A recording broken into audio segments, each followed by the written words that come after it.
Hey guys, Primal Chaos here. Welcome to the channel. And you know what? This was supposed to be a vocal channel.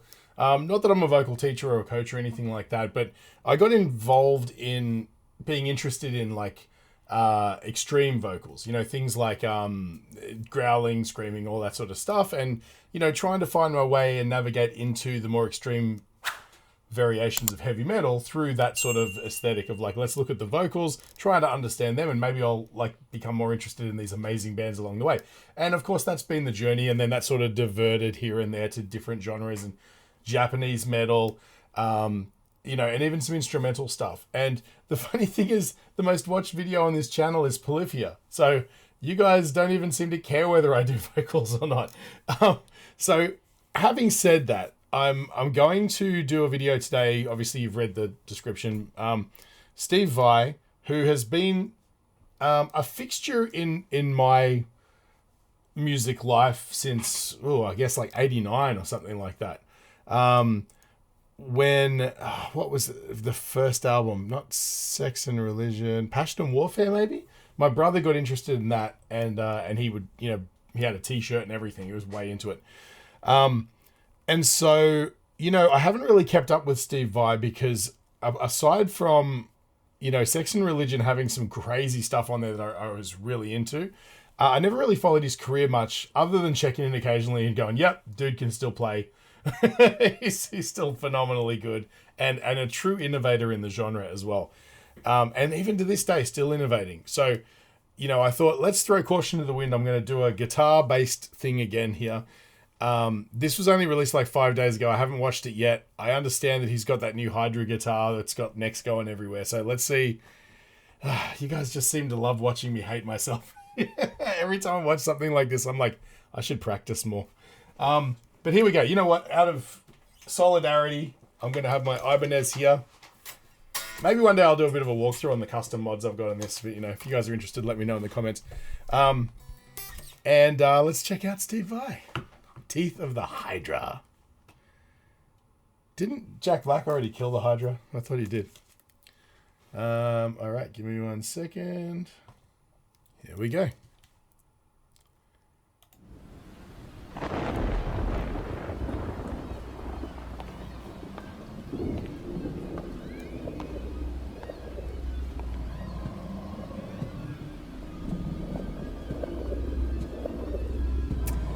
Love that confidence, man. You guys can wait. I'll get to the guitar. You guys can wait. Oh my god. Look at that thing. The growls!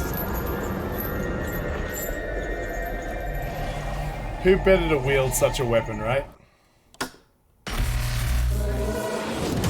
Hang on.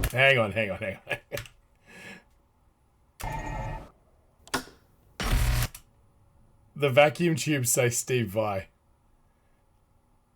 Are they the actual... They can't be the... No, because Nixie tubes I don't think work that way, but... Even if not, imagine if that was the actual tone valves. That'd be so cool. It's cool as it is. Anyway, amazing.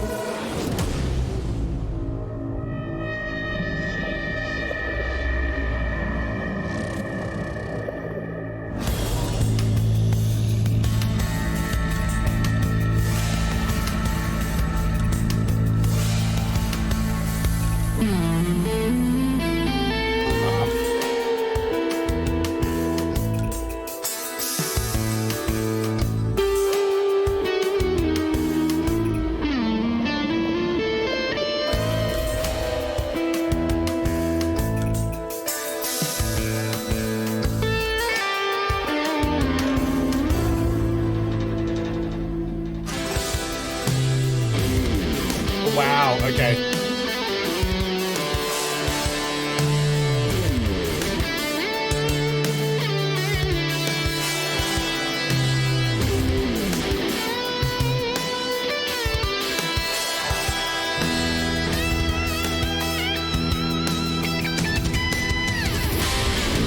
Okay, I'm sorry. I got. Let me just put this down. I'm embarrassing myself. First of all, let's take a look at the machine, right? I'm not calling it a guitar because it's not. It's a beast. It's a three-headed Hydra. It certainly is. Now, first of all, I've noticed he's got like above like the Hang on, let me get a better shot of the guitar. There we go. So above the 8th fret, I guess, on the top guitar, which is a 12 string, is it? Yeah, I'd say it is. Yeah, it looks like it is. It's fretless, right? So you can do some wild sort of things up there on that. But he's also using what sounds like a piezo pickup underneath that bridge. So that's almost like how that's mounted to the guitar. It's going over what looks like an acoustic bridge, but he also has electric pickups. So I guess he can switch between whether or not he wants to rock out on the fretless part of the top guitar in a 12 string, but also have it sound like an acoustic by using like a lace sensor pickup or something under the actual the bridge, I suppose. Then you've got your standard shred guitar there, which is 1, 2, 3, 4, 5, 6, 7 string in the middle. And then you got the bass guitar, which looks like it's fretless only on the bottom 2 strings. And then what is this in the back? What is that? I just noticed there's strings going in the like perpendicular to the rest of the guitar that seem like they're doing something. They're definitely there to do something. I'm not sure if he's touched that yet or used that yet, but I mean, I don't even know what's going on with this bass. So what's interesting I've noticed though too is as he's playing the bass, he's thumping, like thumb style, some of the notes, and he's also picking as well because he's got the pick in his hand, so he can sort of like boom, and then he can do these thumb slides on the fretless to go down the neck. Oh my god. It's like he's sort of sat down, looked at this thing and gone, what is the millions of ways that I can use this to create like alchemy, to come up with some sort of new science of guitar, I'll tell you one thing's for sure, there's not going to be a lot of covers. That's for sure. Here we go, let's go back a little bit. Hang on, what did he do then? Did he just pick that?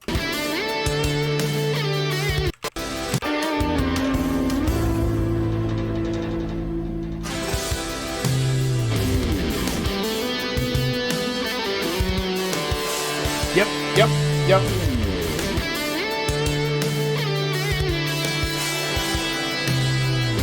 So there's this row of strings at the back here. I'm not sure what instrument that's supposed to emulate, but it almost looks like, it reminds me of a snare on a snare drum, right? It doesn't seem to have pitch or anything. It's more like a textural device of and he's got a lot of reverb on that to sort of make it sound like a more of a rattly sort of sound than a than something tuned. There you go. See?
Why have I never considered doing that before? I just noticed this little thing he did. He was just like borrowing a couple of notes there, but just like he's got this vibrato technique for both of those notes.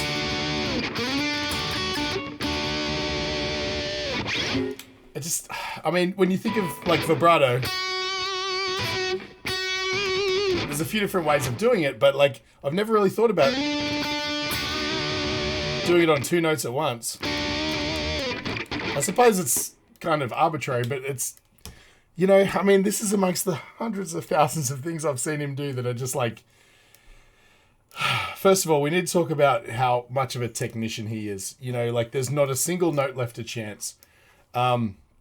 You can see even when he's jumping between necks, I mean, you can hear my guitar now, it's making a racket, right? And so for those of you who aren't guitarists, and let's face it, there's 5 of you, the rest of you obviously are guitar nerds like me, right?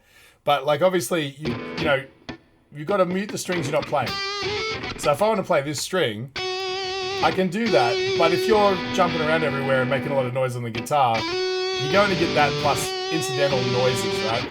And just little things I noticed, like he's always like muting everything else just to play the one note. If the opportunity is there to make sure that you're only working with the notes that you need, he's always trying to make sure that technique-wise he's always getting it just right. He's always only playing the notes that are necessary. The guitar isn't allowed to do anything that it's not being told to do in a sense.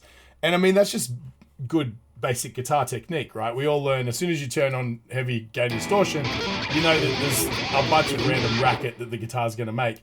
I've got a noise gate on at the moment. That's why it's turning off when I stop making noise, right? I'll show you. Let me turn that off. Hang on. So if I turn off my noise gate,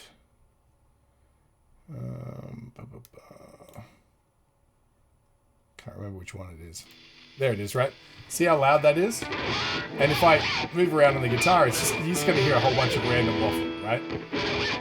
Turn on the noise gate solves a lot of that problem. But you can see Steve's technique is just, he's just like, not only is he doing everything like the basics better than just about anybody else on the planet, and admittedly he's had a lot of time to become this good, right? Not only is he that good, but he's also coming up with new ways of playing.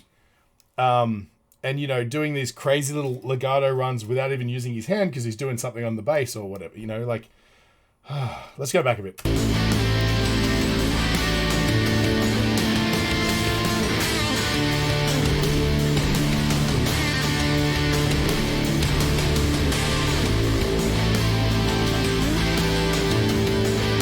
There he goes with that bend.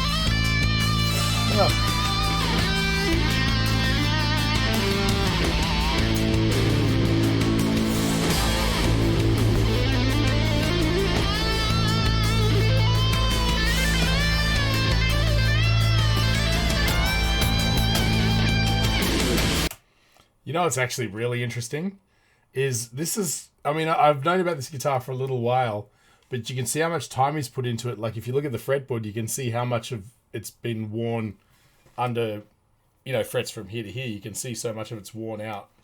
The finish is worn off and stuff like that. So, you know, it just goes to show the man puts in the hours. And I mean, obviously, but he didn't just pick up this guitar and go, yeah, all right, and write this composition. But yeah, like the other thing too, like those, you see when he's just playing individual notes sometimes, he's got this technique where he frets them with that one finger, but he's sort of like way out here rather than sort of, most people would just play it pretty flat. But his finger tends to really arch over. So he's got he's got this amazing vibrato technique that's just feels awkward to me, but looks stunning when he does it.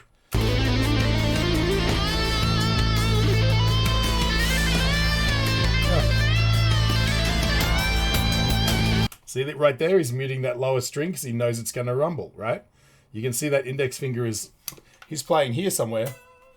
And he's muting up here because he can to prevent... You know, like he's... And he's making sure because otherwise that might harmonically just ring out, you know? So you can mute that. Man's a wizard.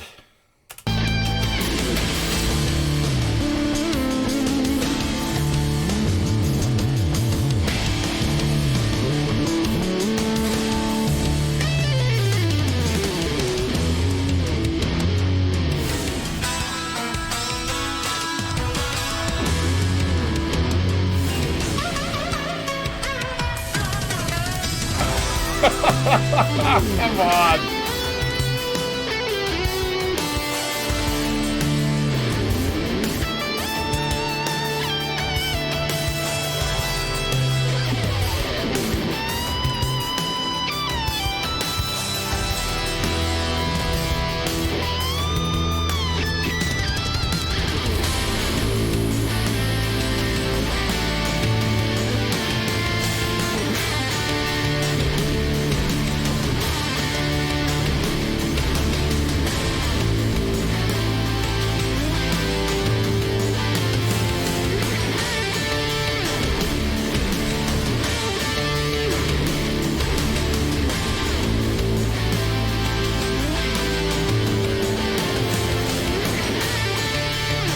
That harkens back to the old days.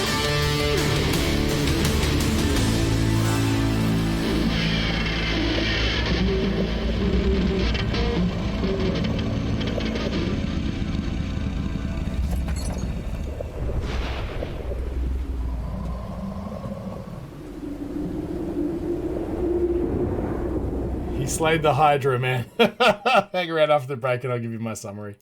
Hey guys, this video was made possible by Enchroma. 1 in 6 guys and 1 in 200 women are colorblind, and if that happens to be you, there's something you can do about it. Click the link in the description, it'll take you to Enchroma's website where you can get a free eye test. And while you're there, maybe pick up some corrective lenses. They've got styles to suit everybody and a 60-day money-back guarantee, so you got really nothing to lose. And while you're there, use the code CHAOS in checkout to get 10% off. Tell them Primal Chaos sent you. You know what really freaks me out about this performance is that, I mean, it's super innovative. It has to be, right? This guitar, I'm sure we only saw half of what the guitar's capable of too. There's little switches and things everywhere that he didn't touch, which I'm really curious about. And I'm just wondering if, you know, what sort of tones you can get out of that 12 string as well, because it's got all these different pickup configurations that I don't believe he's using in this. I could be wrong. Who knows? Who really? Steve knows. That's who. Maybe Steve's guitar tech. That's who knows. But look, it's the thing that is most remarkable about this is it's obviously a demo of this cool guitar, and all that it's capable of. But it was just a good composition. Like at the fundamentally, like there was parts of it there that sounded like the best bits of like Nightwish's kind of fantasy jaunts. Like, you know, like they do these really visceral compositions of like, you know, mermaids flying across the water and like, you know, the sense of adventure and mystique and I guess like what's the word I'm looking for? You know, like it sounds foreign, right? There's like a sense of wonder in there, you know, and you know it just sounded there's some Middle Eastern sounding little bits and there's you know there's but it was all underpinned by Steve's own sort of flavor, his own voice, right? Particularly towards the end, he was doing those sort of things, and there's some elements to that just take me right back to listening to Sex and Religion and things like that, because he uses exotic scales and stuff like that. He's a master of the instrument. He really knows the ins and outs of everything, right? And he knows how to squeeze the best bits out of every mode and every scale to give the right flavor and essence to the composition. But he certainly also has taste, right? And that taste leads him down the path of some things that sound familiar. You hear certain chord shapes or inversions or just manifestations of different chord shapes or whatever that he might use that just scream Steve Vai, right? And I love that. It's so beautiful that he can paint with an entirely new brush and just get a completely different flavor, but it's still undeniably Steve Vai. And that's what makes someone a wizard, you know, like that's having a voice. And if you ever wonder what people mean when they say they have, you know, this person's artistic voice, that's what it means. It means he can go off on a tangent and do whatever he likes, but at the end of the day, everybody who's familiar with his work will go, oh, that's a Steve Vai, you know? I mean, look, he's one of the great players. And the thing that's amazing about him also is he does things like this that keeps him relevant, right? Like there's a chance for every Steve Vai, there's probably 500 amazing guitar players from his ilk, from his generation, where this kind of playing sort of emerged, who have just gone by the wayside and have been forgotten about. Steve just comes in and out when he feels like it, drops something that like drops a bomb, reminds people that he's still the guy, and then he disappears. And, you know, the fans obviously will follow him wherever he goes. But for the rest of us who are kind of like just, you know, remotely interested in Steve Vai, you know, something like this pops up and you're like, well, I got to watch it. It's Steve Vai, you know. And also, you got to know what's going on with that guitar. You know, it may be the wildest guitar innovation I've ever seen. And I've seen some weird ones, you know. But what's interesting about this is it's practical. Everything about it is something practical and innovative and significant to Steve's playing as well. You know, like, it's just this whole experience was wild. I'm really glad I did this. I was umming and ahhing about whether or not it was worth doing on my channel. I don't care. I'm just glad I watched it. And I hope you guys enjoyed it too, to be honest. But boy, oh boy. Like, you know, my first instinct was like, I want to get one of these. My second instinct was like, you're not going to use it. You're going to play your same terrible scales over the top of some music that probably you could have spent more time on. You know, you're not going to be coming up with compositions that use a bass, a 12-string, and an electric, you know. But yeah, like, it's always amazing watching him play. He's so fluid. His hands move in a way that just seems alien to me. His tightness, his looseness as well is spectacular. His ability to channel emotion and feeling through his playing. You know, like a lot of people probably write off Steve Vai as a shredder who's like, you know, doesn't have feel. And that couldn't be further from the truth. He's one of the few shredders who has amazing feel. And he can make you feel what he's feeling through this sort of stuff. So look, this was a hell of a journey, and I'm glad I took it. Hopefully you're still around with me and you enjoyed it too. Maybe I should start ripping frets out of this. We'll see how we go. But I love that little Middle Eastern sort of thing. Very, very cool. Anyway, if this brightened your day at all, the best way you can support the channel is just buy me a coffee. I'll leave a link in the description to a PayPal link. Also, like, share, subscribe, follow. I'll probably end up doing more of this stuff, to be honest. I'm sort of... The channel's moving in a really organic direction now. It's doing what it wants. So I go where the people tell me. So, yeah. So this was cool. Again, thanks a lot, guys. I appreciate you sticking around, and I'll catch you on the next one.